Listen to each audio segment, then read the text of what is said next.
So you know how in most companies, they open a new store, they kind of treat it like a massive deal.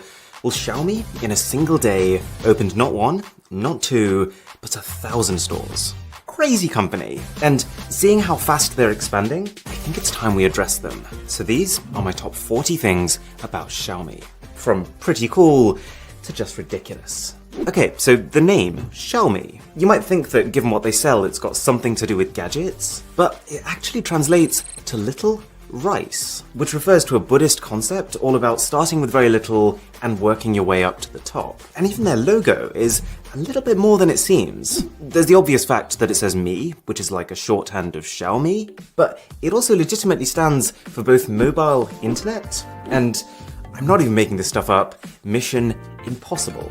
It actually says that on their website. And there's another layer. Flip this logo over and Mi becomes the Chinese symbol for heart. Okay, if I had to define Xiaomi by just one characteristic, it would be community focused. You know how OnePlus has this whole attitude of treating their customers like fans? Well, I think there's a pretty good chance that they got this from Xiaomi. Like, we're talking about a company who hosts quiz tournaments with their most loyal followers, who host meetups everywhere from Nepal to the United States, who invited fans to the office for Christmas in Spain, a company who went out and cleaned up after flooding in Thailand alongside their Mi family. I do actually remember the day that Xiaomi came to the UK for the first time, and they basically had their entire community just run around the cities wearing orange t-shirts. Could you ever imagine, like, Samsung doing that? Probably not. I will say though that a lot of this fan stuff, it does occasionally tread the line into cringe territory. Like, I watched this one video where they were reading out a poem that someone wrote to Xiaomi. You turn us on with your very best smartphone. And I just can't. But yeah, for the most part, they know how to connect with people. And there's probably no better example of this than the Mi Fan Festival. It's an online event where Xiaomi basically launches a few new products, they slap discounts across their existing products, and they even create games for people to win things. And you're gonna want to take a seat for this one. Because in the last festival they did, and just the Chinese branch of it, they managed to get 98 million people participating. And I just can't, for the life of me, wrap my head around the scale of that figure. 98 million people in one country in one day. That said, this is kind of Xiaomi's main hurdle right now. They're very China-focused. They have separate China-only launch events, like a good month before everyone else gets their phones. Many of their products they never even release in other countries. And while it almost looks like Xiaomi has their own religion in China, they've really struggled to cultivate that kind of fandom outside. I mean, just take Lei Jun, who's the chairman of Xiaomi. He has around 60,000 followers on Twitter, the global platform. How many do you think he has on the China-only Weibo? 100,000? 23 million.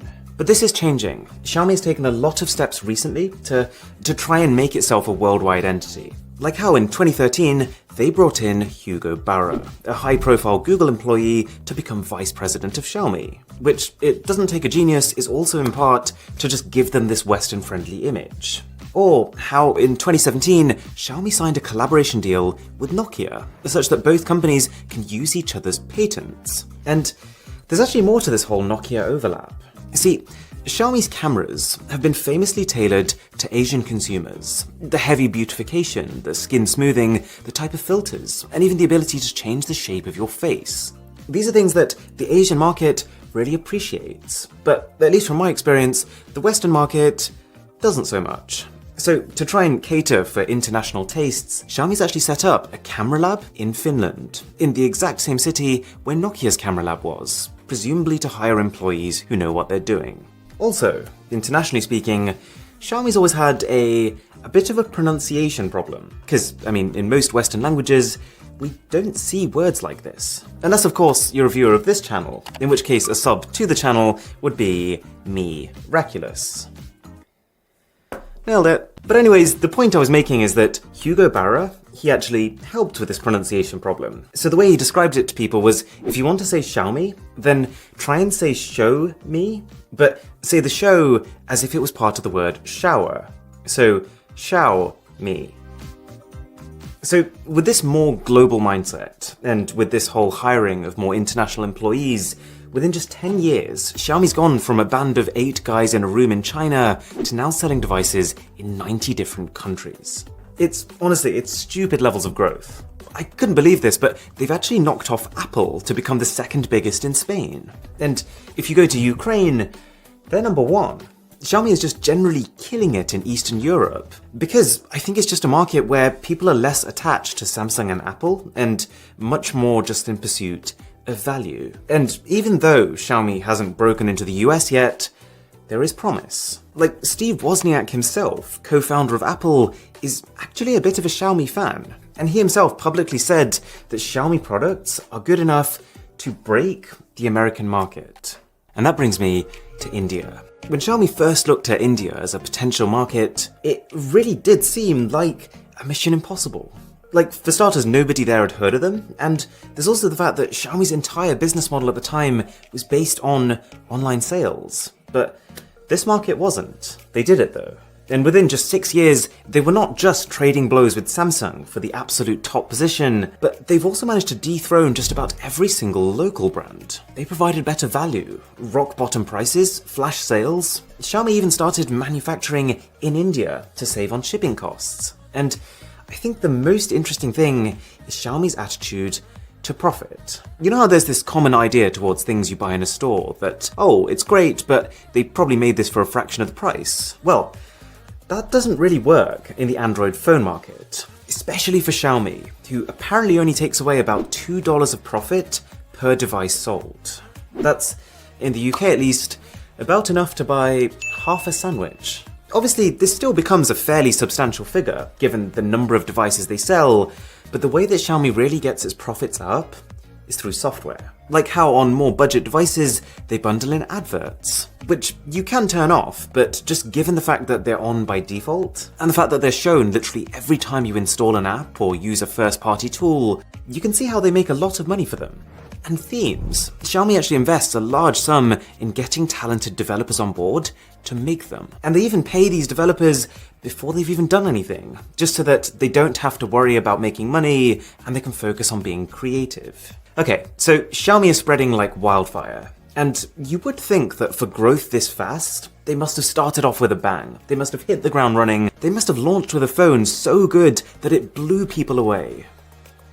Not really. When Xiaomi started in 2010, they were an internet and software company. They saw how Android phones at the time lacked customization and looked kinda boring, so their first product was actually not a phone, but just a piece of software. It was MIUI. And it actually took Xiaomi a whole extra year after starting for them to come out with a phone that ran it. Do you want to know the most surprising thing though about Xiaomi's success? It's the fact that it's not just been an incredibly short time frame, but they've also managed to do this with just 20,000 full-time employees. That might sound like a lot, but Huawei has almost 200,000, and Xiaomi's main competitor right now, Samsung, almost 300,000. And so the only way that this growth has been possible is because Xiaomi doesn't waste time. They specifically say on their website how they're against never-ending meetings and lengthy processes, and there's also the ongoing debate as to whether they save time by also borrowing ideas. We'll put it that way.